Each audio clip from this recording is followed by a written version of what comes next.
गुरुर्ब्रह्मा गुरुर्विष्णु गुरुर्देवो महेश्वरा गुरुर्साक्षात् परब्रह्मा तस्मै श्री गुरुवे नमः। श्री आद गुरुवे नमः, जुगाद गुरुवे नमः, सद्गुरुवे नमः, श्री गुरुवे नमः। सभी गुरुओं को, सभी के गुरुओं को प्रणाम। एक बार बहुत सारे शिष्य गुरुजी के पास बैठे हुए थे और चर्चा का विषय चल रहा था कि भाग्य बड़ा होता है या कर्म। हर एक व्यक्ति अपनी दलीलें दे रहा था। गुरुजी को उन्होंने पूछा कि आप बताइए। गुरुजी कहते हैं कि मैं आपको एक कथा सुनाता हूँ। इस कथा के बाद आप निर्णय करना कि भाग्य बड़ा होता है या कर्म, या दोनों बराबर होते हैं। तो गुरुजी ने कथा कहनी शुरू की कि एक व्यक्ति था, उसका नाम था राम प्रसाद। राम प्रसाद ने पिछले जन्म में गलती से एक धोबी का गधा उससे मर गया था और उसका उसे अभिशाप लगा।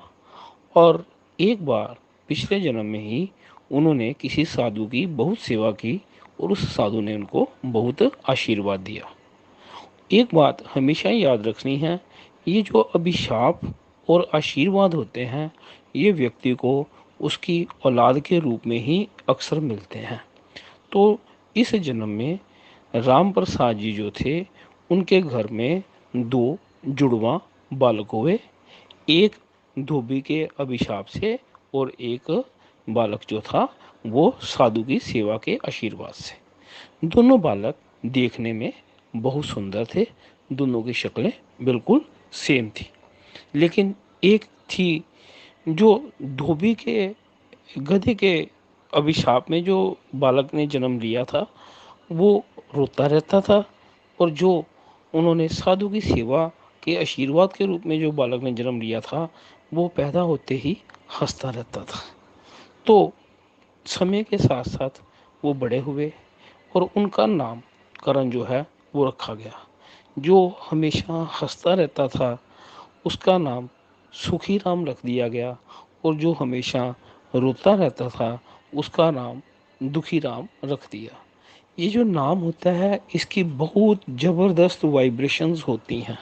नामकरण किसी व्यक्ति का रखना हो, किसी फर्म का रखना हो, तो इसके ऊपर बहुत ध्यान दिया जाता है। जिसका नाम सुखी राम था, वो हमेशा सुखी रहता था। वो हमेशा प्रभु का शुक्राना करता रहता था, प्रभु की रजा में रहता था। और जो दुखी राम था, उसके जीवन में शुक्राना नाम की चीज़ नहीं थी। उसमें बहुत ज़्यादा ईर्ष्या थी। वो बहुत झगड़ालू था। वो हमेशा लोगों के साथ अपना कंपैरिजन करता था। तो समय जो है वो किसी की एक रफ्तार से चलता जाता है। अब बच्चे जो थे बड़े हो गए। राम प्रसाद जी ने क्या किया कि दोनों बच्चे जो हैं, उनकी शादी जो है वो कर दी। जो कहते हैं परमात्मा की ये जो शादी जो है, ये जो हेवन में डिसाइड होती है और सेलिब्रेट अर्थ पे होती है। कई बार क्या होता है, ये सही भी होता है। कई बार परमात्मा जो है शादियां खुद डिसाइड करता है और कई बार वो मजाक करता है। जो बात थी इसकी, जो सुखी राम के साथ जो उनकी शादी जो थी भाग्यवंती से हुई, ये तो ईश्वर का आशीर्वाद था।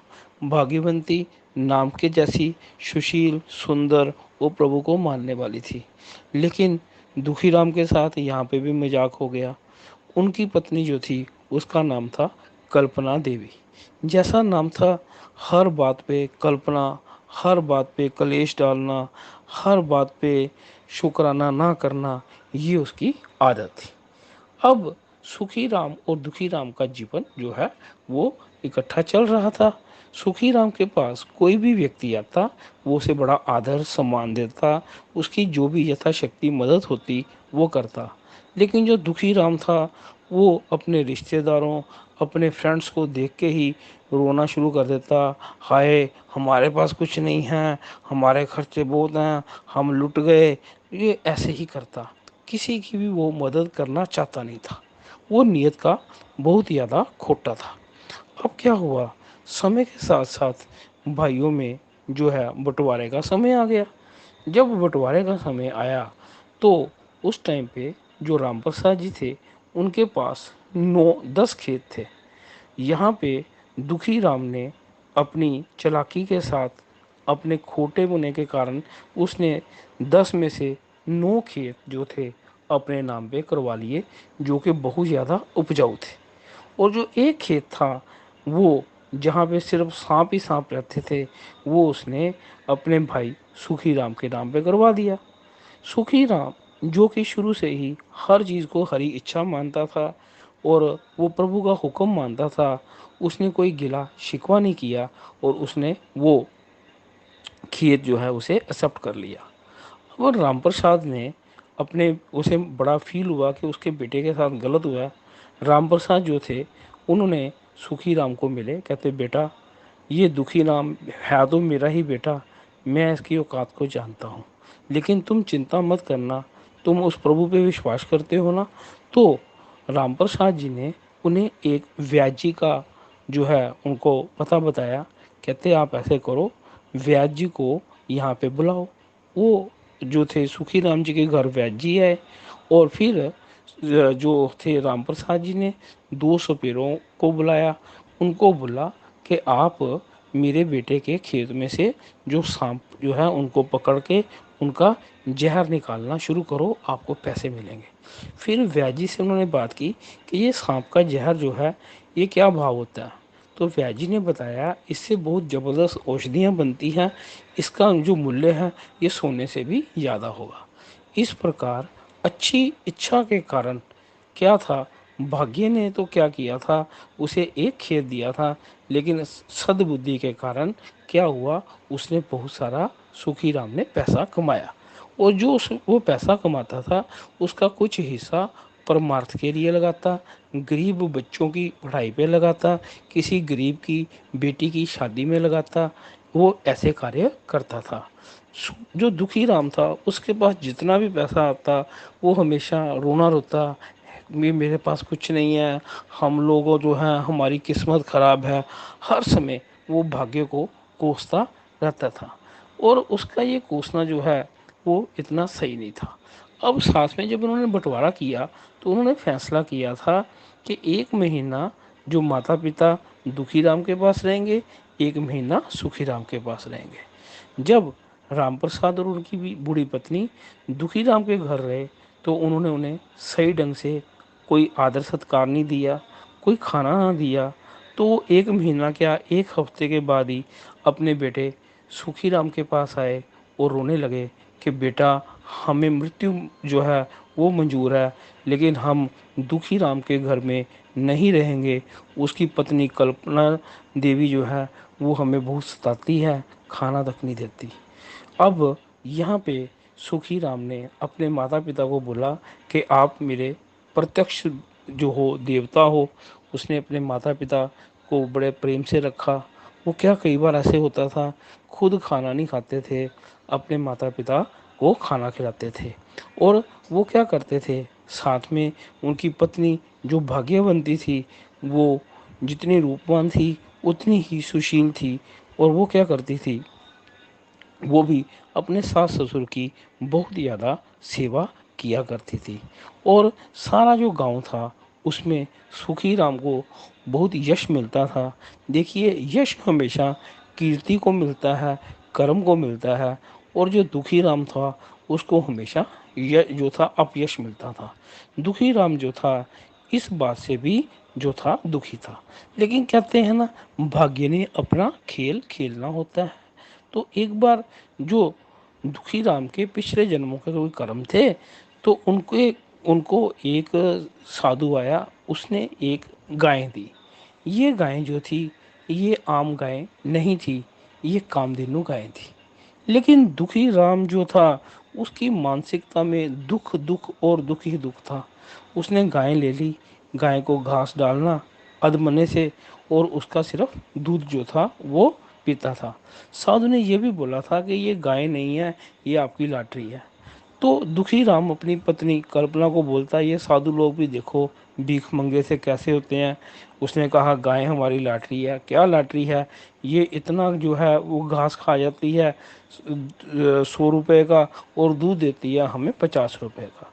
जिन लोगों ने जानवरों को पाला होता है, गाय भैंस पालते हैं, उन्हें मालूम होता है कि ये 12 महीने गाय या भैंस दूध नहीं देती, ये 7-8 महीने दूध देती है। जब तक तो गाय ने दूध दिया तब तक उन्होंने उसको घास डाला। उसके बाद उन्होंने गाय को छोड़ दिया। अब गाय जो थी वो दूध नहीं दे रही थी, लेकिन उसे बहुत भूख प्यास लगती थी। इधर से सुखी राम जी की जो पत्नी थी, उसने गाय को जब देखा भाग्यवंती ने, उसके मन में बड़ा दया आई। उसने बोला गाय तो माता होती है। तो उसने गौ माता को अपने घर लाई और उनकी बड़े अच्छे मन से सेवा करने लगी। उन्होंने क्या किया, अपने खाने को कम कर लिया, लेकिन उनको जो भी गाय को घास वगैरह जो डाला जाता था उसको खिलाया, और उसकी उन्होंने सेवा करनी शुरू कर दी। और वो जो कहते हैं जो कामधेनु गाय यहाँ पे आ जाती है, वहाँ का भाग्य तो अपने आप बदला जाता है, ऐसे शास्त्रों में बोला जाता था। लेकिन एक और बात होती है, जो कामधेनु गाय जो है वो तो कुछ भी नहीं। जहाँ पे पत्नी सुशीला हो और उसका शुक्राना करने वाली हो, वहाँ पे माँ लक्ष्मी और उसके सभी स्वरूप जो हैं कृपा करते हैं। आगे एक बार फिर ऐसे ही हुआ, भाग्य में का खेल था। एक बार लक्ष्मी जी और विष्णु जी जो थे, उन्होंने कहा कि ये जो दुखी राम है, इसके भाग्य में हमने बड़ा जबरदस्त परिवर्तन करना है, तो इसके हमने कोई भेंट देनी है। इसलिए लक्ष्मी जी और विष्णु जी गरीब ब्राह्मण और ब्राह्मणी बन के जो है दुखी राम जो है उसके घर का उन्होंने दरवाजा खटखटाया। दुखी राम जो जिंदगी से इतना ज़्यादा दुखी रहता था, कल्पता रहता था, उसने बोला हाँ जी क्या बात है। तो इन्होंने बोला कि हम लोग गरीब ब्राह्मण और ब्राह्मणी हैं, 3 दिन से भूखे हैं, तो कृपया हमें आप खाना खिला दें तो आपकी बहुत मेहरबानी होगी। तो यहाँ पे जो दुखी राम था उसने क्या बोलना था, उसकी जो पत्नी कल्पना देवी थी उसने कल्पना शुरू कर दिया, हमें तो खुद खाने के लाले पड़े हुए हैं, कहाँ से भीख मंगे आ जाते हैं, ये है वो है। और उनको उन्होंने बहुत ज़्यादा अपमानित किया। अब जब वो जाने लगे तो यहाँ पे जो उनको एकदम कल्पना देवी को याद आया कि वहाँ पे एक रूखी 3 दिन की बासी रोटी पड़ी है। तो कहते हमने फेंकनी है, चलो इनको दे देते हैं। उन्होंने कहा चलो हमें आप पे दया आ गई है, आप ये जो भोजन ले लो। वो जो विष्णु जी जो कि ब्राह्मण बने हुए थे, जब वो सूखी रोटी उनके गले में गई तो गले में लगी और उनके गले में अंदर से खून आना शुरू हुआ। माँ लक्ष्मी जी को बहुत गुस्सा आया, लेकिन कोई बात नहीं। उन्होंने यहाँ पे विष्णु जी ने बोला कि जो अतिथि होता है उसे जो भी चीज़ मिलती है उसे सम्मानपूर्वक ग्रहण करनी चाहते हैं। तो उसके बाद वो जाते हुए उनको एक मिट्टी का बर्तन दे गए, पात्र दे गए, और उनको बोला कि ये जो पात्र है ये आपका भाग्य बदल देगा, आप इससे जो मांगोगे आपको ये वहाँ से मिलेगा। और इतना कह के उनको आशीर्वाद देके वो आगे गए। इधर से जो रोंदू राम था उसने क्या बोला, जो ये दुखी राम था उसने बोला भीख मंगे हैं, ये अपने को तो कुछ कर नहीं सके, हमें मूर्ख बना रहे हैं। ये अगर ये पात्र में इतनी शक्ति होती तो हमारे यहाँ से भीख मांग के खाना क्यों खाना था। ऐसे अपशब्द उन्होंने बोले। और वो जो उनकी पत्नी जो थी कल्पना देवी थी, उसने भी बड़े गलत शब्द बोले और उस मिट्टी के पात्र को जो कि अक्षय पात्र था उसे उठा के फेंक दिया और वो पात्र टूट गया। अब यहाँ पे भाग्य जो था, भाग्य में ने तो उनके घर दस्तक दिया था क्या, कि वो उनको अक्षय पात्र मिले जिससे उनका जीवन बदल जाए। लेकिन उनकी मानसिकता, उनके कर्म जो थे यहाँ पे रास्ते में बाधा बने। आगे गुरुजी बोलते हैं, अब जो लक्ष्मी जी और विष्णु जी अब सुखी राम के घर में गए। सुखी राम के घर में भी वो उन्होंने दस्तक दी, बूढ़े ब्राह्मण और ब्राह्मणी बन के। उन्होंने बोला कि बेटा हम 3 दिन से भूखे हैं, सबसे पहले जो जो दुखी सुखी राम जी थे, उनकी जो पत्नी थी, उसने सुखी राम जी की जो पत्नी थी, उन्होंने भाग्यवंती ने उन दोनों के जो पानी से पैर धोए, फिर उन्हें आदर पूर्वक बैठाया। आदर पूर्वक बैठाने के बाद उनको खाना खिलाया। खाना खिलाने के बाद उनको बोला कि आप यहाँ पे विश्राम कीजिए। ये देख के माँ लक्ष्मी जी की आंखों में आंसू आने लगे। यहाँ पे विष्णु जी बोलते हैं, लक्ष्मी जी ये आंसू क्या दिखा रहे हो, ये भाग्यवंती तो आपकी ही छाया लगती है। तो इसमें सत्य था। माँ लक्ष्मी बोलती, नहीं, ये छाया नहीं है, ये तो साक्षात ग्रह लक्ष्मी है। परमात्मा करे हर घर में भाग्यवंती जैसी लक्ष्मी होनी चाहिए। उसके बाद बूढ़ा ब्राह्मण और ब्राह्मणी जो कि विष्णु जी और लक्ष्मी जी थे, उन्होंने बोला, हम आपकी सेवा से बहुत खुश हैं, आप हमसे कुछ मांगो। इसमें सुखी राम जी हाथ जोड़ के बोलते हैं कि ब्राह्मण देवता, हमारे घर में प्रभु की कृपा से सब कुछ है, आपका आशीर्वाद है। अगर हमसे कोई सेवा में गलती हुई तो आप क्षमा करना। इसके बाद माँ लक्ष्मी उनको एक पात्र देती हैं और बोलती हैं कि ये मिट्टी का जो पात्र है, इससे आप जो भी मांगोगे आपका भाग्य जो है उससे जो है बदल जाएगा। तो वो आदर पूर्वक उस पात्र को लेते हैं और दोनों जो पति पत्नी हैं वहाँ पे उस बूढ़े ब्राह्मण और ब्राह्मणी को प्रणाम करके चले जाते हैं। और जब से उनके घर में कामधेनु गाय आई है, जब से ये अक्षय पात्र आया है, तब क्या था, उनकी सिद्धि और प्रसिद्धि होने लग जाती है। दूसरी तरफ जो है, ये दूसरा जो भाई था दुखी राम जो था वो और इनसे जेलस करता है। और ये जेलस जो होती है, ये बंदे का जो है नुकसान करती है जी। तो एक और बात थी, दुखी राम जो था उसके घर भी प्रभु की कृपा से एक बेटा हुआ था और उसका नाम उन्होंने रखा था रुंदू राम। और जो सुखी राम था, इनके घर में भी एक बेटा हुआ, उसका नाम इन्होंने रखा था हसमुख। अब धीरे धीरे जब बच्चे बड़े हुए, जवान हुए, तो क्या हुआ, उसी गांव में, क्योंकि वहाँ पे एक मास्टर जी थे, उनकी एक बेटी थी, उसका नाम था सुशीला।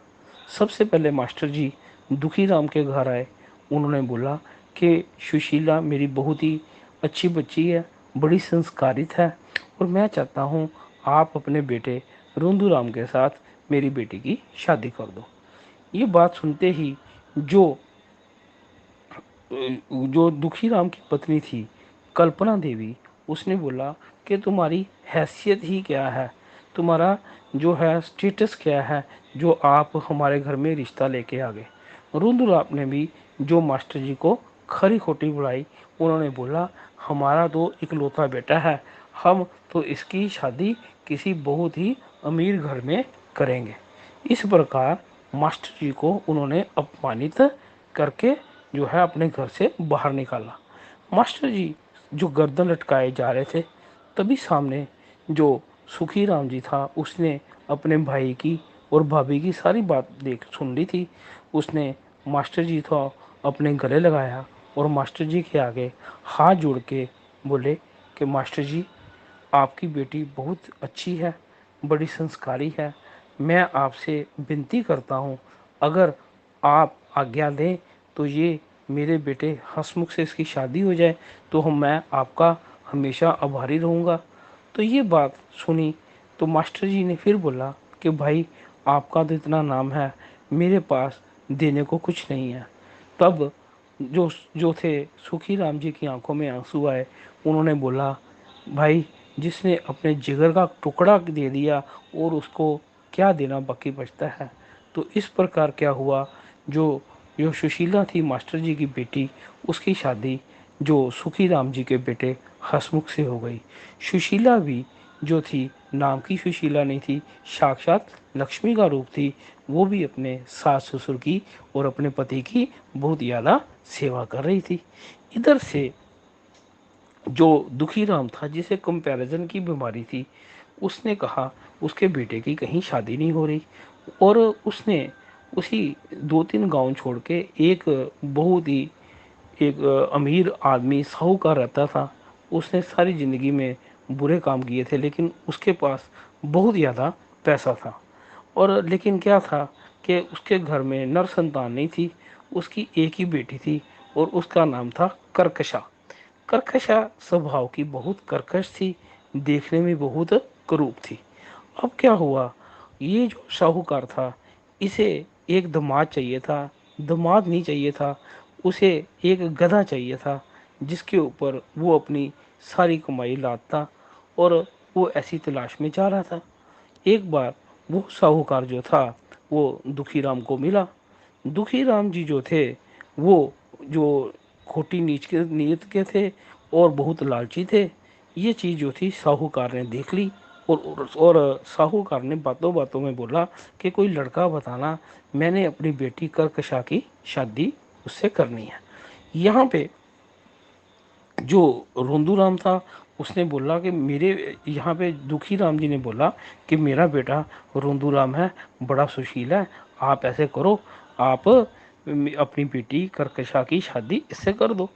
साहूकार ने जब रोंदू राम को देखा तो जिस गधे की साहूकार को तलाश थी उन्हें वो गधा मिल चुका था और उन्होंने अपनी बेटी की शादी कर दी।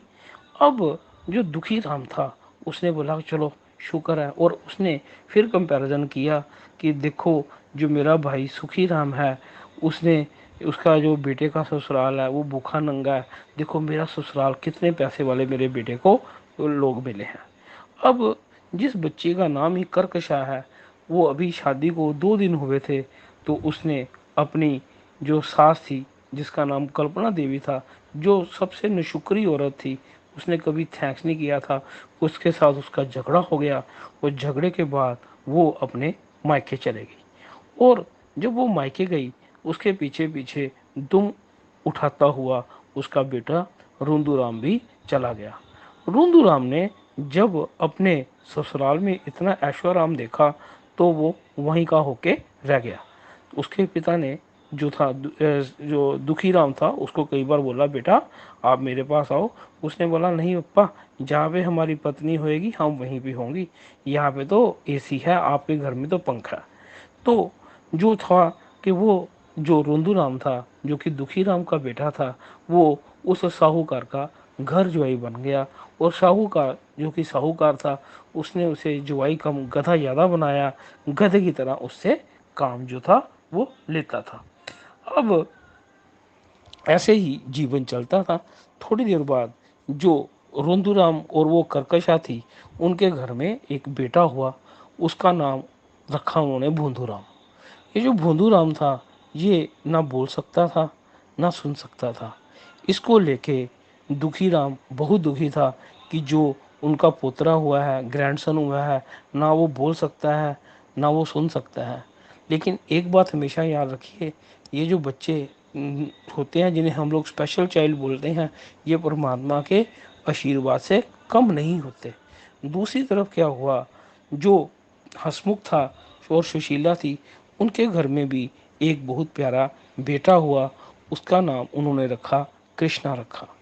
अब थोड़ी देर बाद जो वहाँ का जो राजा था उसने एक ढिंढोरा फैलाया कि जिस बच्चे के जो बच्चे अभी पैदा हुए हैं जिसके पाँव में पद्म का निशान होगा उसके पिता को जो यहाँ का राजा बना के, और यहाँ का राजा जो है वो क्या चला जाएगा, वो वानप्रस्थ हो जाएगा। और क्या था, ये भाग्य की विडंबना थी कि जो भोंदू राम था जो कि रोंदू राम का बेटा था उसके पाँव में भी पद्म था। लेकिन ये लोग इतने नेगेटिव थे, ये सिर्फ रोना रोते थे, वो बोल नहीं सकता, वो सुन नहीं सकता, हमारी किस्मत खराब है।